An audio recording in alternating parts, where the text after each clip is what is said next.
આપે કર્યું ફરક પછી છે આપે ને, કર્યું. ફરક છે ને. હમ. તમારા સવાલમાં તમે બોલ્યા ને,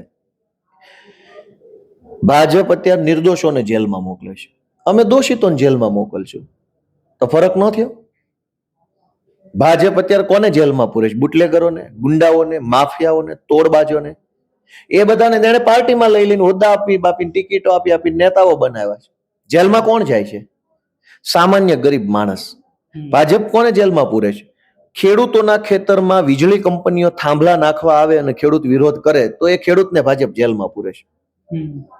અમે ઈ દાદાગીરી જે ખેડૂત ઉપર કરે છે ને, ગુંડાઓને જેલમાં પૂરશું.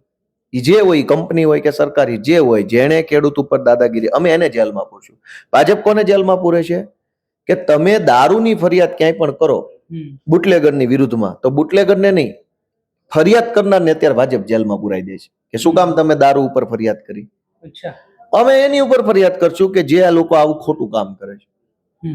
તો અમારામાં એનામાં ફરક છે. અમે જેલમાં પૂરશું અને જરૂર પડે તો ટ્રેક્ટર વાહે બાંધીને ઢહડવા પડે તો ઢહડોય કરશું. જે કાંઈ આપણે સરકારી સિસ્ટમ પ્રમાણે જરૂર પડે કરવાનું જ છે. અને એમાં કોઈ શેર શરમ રાખવાનું નથી. ભાઈ, જેણે પાપ કર્યું છે, જેણે જનતાને લૂંટી લીધી છે, લોહી ચૂસ્યું છે, એને સજા નહીં કરવામાં આવે? તમે શું માનો છો? સજા નહીં કરી એમ? ભાજપની સરકાર નિર્દોષ માણસોને સજા આપે છે. અમે દોષિતને તો આપીએ ને.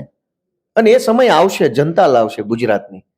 આ દેશમાં મુઘલો, અંગ્રેજો કે કોંગ્રેસ કાયમ નથી રહી, બદલાશે. અને બદલાશે ને ત્યારે ખબર નહીં પડે, ચપટીમાં બધું બદલાઈ જશે.